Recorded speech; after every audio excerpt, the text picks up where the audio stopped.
Hi, my name is Paul. This is in response to your video, Is the Afterlife Even Feasible? Before I begin, I'd like to point out that I happen to be an agnostic. I do not necessarily believe in life after death, or, as I argue it in this video, existence beyond death.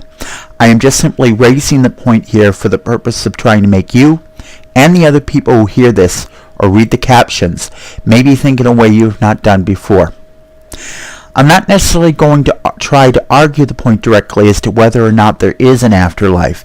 It is entirely possible there is. It is entirely possible there is not. But one thing I definitely can point to are a number of errors in what you have said. And with that, I will begin. The issue of life after death is, by its nature, metaphysical. It is unproven and unprovable. And I'm not going to try to convince you that you are wrong. You may very well be correct, but I would like to offer some alternative answers. You argue that you see as an impossibility or an infeasibility for one's existence in some form beyond what exists in this body. You seem to ignore the, if not evidence, at least anecdotal and to some extent, for lack of a better term, claims by some people of the capacity for various special effects, which we sometimes refer to as the sixth sense. It is entirely possible that what we know, what we learn and what we think, some or all of these, could conceivably be piped somewhere else. We as a species know about less than 10% of the functionality of the brain. The other 90% of our brains isn't simply excess capacity. It does something, but we do not know what it is yet.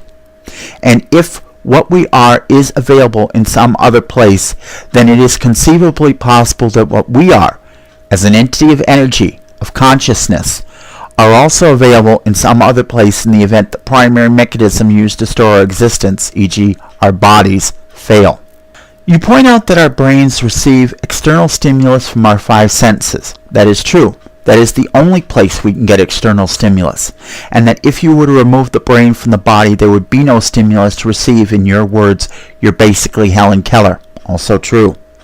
You also state if a person's soul is capable of accepting all these things, e.g. sensory input from external sources, that you as a person is able to do this. It should be able to do this notwithstanding the condition of one's body or damage to it, such as if one's nose is destroyed, one can no longer smell. The soul should still be able to obtain those inputs because there should still be some backup in the soul still capable of doing this. And this is where I believe you make your first error.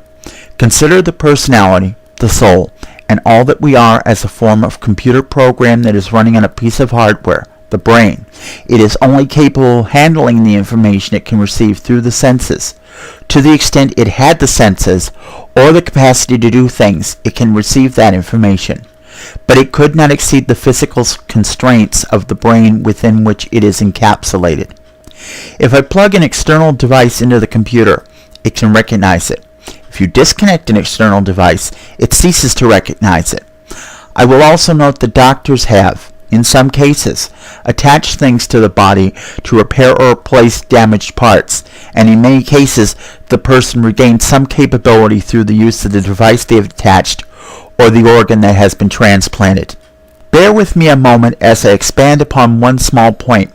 Consider that, to the extent we have senses, the brain interprets those and places them in its storage areas. And at the same time, it is also, by part of the brain we are not aware of how it operates, doing things to also transfer these memories and possibly one's thoughts someplace else, a one-way transmitter. I use the internet on my computer. Were anyone to check it, they would find no wire running from my computer to the network. Were they to leave it plugged into the UPS but remove the cord into the wall, it would still operate because it still had power from the battery, and it would still communicate with the internet. And would anyone find this unusual? Probably not, since if you know much of anything about computers, you would probably guess, and correctly, that I have a radio transmitter device to connect me to the internet. But if you had no knowledge or understanding of radio, you would dismiss claims that people could communicate without wires as something not possible. Actually now, I see that you did consider the point I am making about one's memories and thoughts being backed up somewhere else, whether it is a heaven or a hell, but that it would simply be a copy of that material, it would not be you. I'll make one argument on that point, which may be totally wrong, but it's worth making if for no other reason than just to raise the point. Science tells us that matter and energy are the same thing, just in different forms, and that matter can neither be created nor destroyed. I make the argument that what we are, as an entity of consciousness, that we are a form of energy, we have always existed, and that to the extent we are within this body, when it dies we return back to what we were before we took corporeal existence, perhaps with memories from previous lives, or perhaps we don't need the memories we had. I am arguing that we, as entities of volitional consciousness, are, in sum total, more than the mere storage vessels which we inhabit while we are alive. I can argue that being alive quite possibly restricts what one is capable of for that period of time. I can argue that when the body is no longer capable of sustaining the entity within it, the entity returns from whence it came. The body dies, but the life force returns to the point of origin.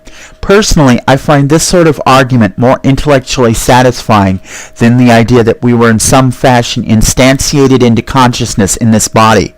But what is the proximate cause of the instantiation, that is, the creation of volitional consciousness, has no explanation. You also ask, where are you wrong on the point? If you downloaded all your memories into a machine, it would just be a copy of you, it wouldn't be you. And you would be correct except for the one point I do make, that your consciousness is something special that transcends your mere physical existence. And thus, unless your conscious entity traveled along into this machine, it would simply be a storage device. It would not be you, because it would lack your conscious entity. Now again, I'm not claiming this to be the case.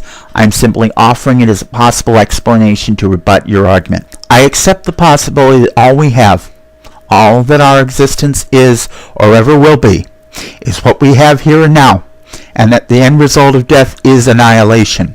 I do not particularly like the idea, but I do accept its possibility. But I think I have raised at least a reasonable hypothesis, a theory if you will, to allow for the consideration of the alternative, for the continuation of existence notwithstanding the death of the body, e.g., the container it temporarily resides within.